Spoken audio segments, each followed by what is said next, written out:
दोस्तों, वैश्विक राजनीति का मंच एक बार फिर सुलग उठा है और इस बार चिंगारी बना है एक बयान।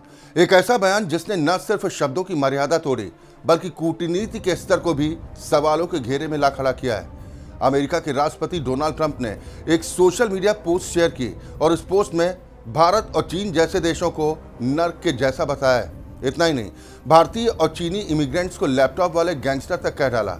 यानी अमेरिका की घरेलू बहस में दूसरे देशों की गरिमा को यूं उछाल दिया गया जैसे कोई सस्ता राजनीतिक स्टंट हो। लेकिन इस बार कहानी एक तरफा नहीं चली।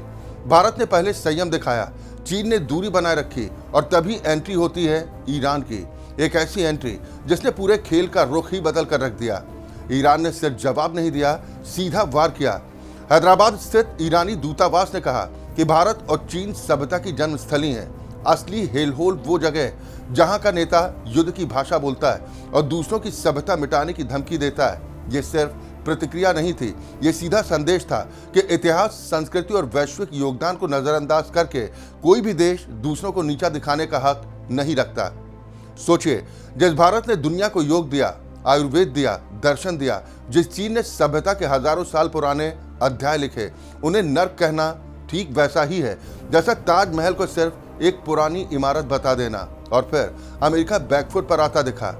अमेरिकी दूतावास ने फौरन सफाई दी। कहा गया कि डोनाल्ड ट्रंप भारत को महान देश मानते हैं और भारत में उनके टॉप लेवल दोस्त हैं। यानी बयान कुछ और, सफाई कुछ और। भारत ने भी अब चुप्पी तोड़ी। विदेश मंत्रालय ने साफ शब्दों में कहा कि ये टिप्पणियां न सिर्फ गलत हैं बल्कि भद्दी और गैर जिम्मेदाराना है। भारत अमेरिका संबंध इतने कमजोर नहीं कि ऐसे बयानों से उनकी सच्चाई बदल जाए। यहाँ भारत ने एक लकीर खींच दी कि आलोचना स्वीकार है लेकिन अपमान नहीं। असल मुद्दा सिर्फ एक बयान का नहीं है, मुद्दा है सोच का, मुद्दा है उस मानसिकता का जहाँ घरेलू राजनीति के लिए अंतर्राष्ट्रीय रिश्तों को दांव पर लगा दिया जाता है। आज भारत दुनिया की सबसे तेजी से उभरती अर्थव्यवस्थाओं में एक है। Technology, space, digital payment, startup, हर जगह भारतीय अपनी छाप छोड़ रहे हैं।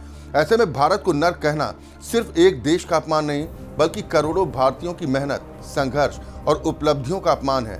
और सबसे बड़ी बात, इस बार जवाब सिर्फ भारत ने नहीं दिया बल्कि दुनिया के एक और बड़े खिलाड़ी ने दिया, और ऐसा दिया कि पूरी बहस की दिशा ही बदल गई। अब सवाल यही है कि क्या ये सिर्फ बयानबाजी है या आने वाले समय में कूटनीति का स्तर और नीचे जाने वाला है। अपने विचार आप कमेंट के माध्यम से रख सकते हैं। फिलहाल इस सेगमेंट में मेरे साथ इतना ही। नमस्कार।